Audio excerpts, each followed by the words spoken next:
আরে ও বাচ্চারা, হ্যাঁ আন্টিজি কি হয়েছে? আর আমি হাতে মেহেন্দি লাগাবো, দোকান থেকে 5 টাকা দাম একটা মেহেন্দি এনে দাও না। আরে না না, আমরা ক্রিকেট খেলতে যাবো, পরে এনে দেবো। 5 টাকা মেহেন্দি নেবে আর 5 টাকা খেয়ে নিও। আরে আমি যাবো না, আমি যাবো না, আমি যাবো। আরে ঝগড়া করো না, যে কোনো একজন আসো। আরে আন্টিজি আমার কাছে সাইকেল আছে, আমি তাড়াতাড়ি এনে দিব।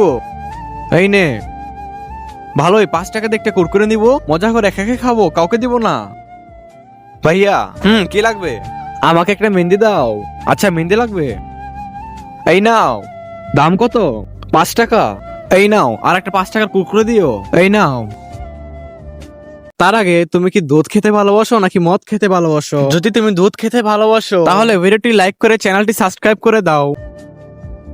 আজকে তো ভালোই ফ্রিতে কুরকুরে খেতে পারলাম, যাই তাড়াতাড়ি করে আন্টিকে মেহেন্দি দিয়ে আসি।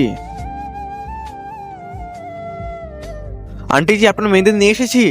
আরে নালায়ক, আমি তোকে মাথায় দেওয়ার মেহেন্দি নিয়ে আসতে বলেছি, তুই তো হাতে দেওয়ার মেহেন্দি নিয়ে এসেছিস। আর আন্টি জি এটা দিয়ে কাম চালিয়ে দাও না, ফেরত দিয়ে আয়। আরে না না, আমি ফেরত দিতে যেতে পারবো না, তুই আমার 5 টাকা দিয়ে কুরকুরে খেয়েছিস, যা ফেরত দিয়ে আয়। ঠিক আছে যাচ্ছি।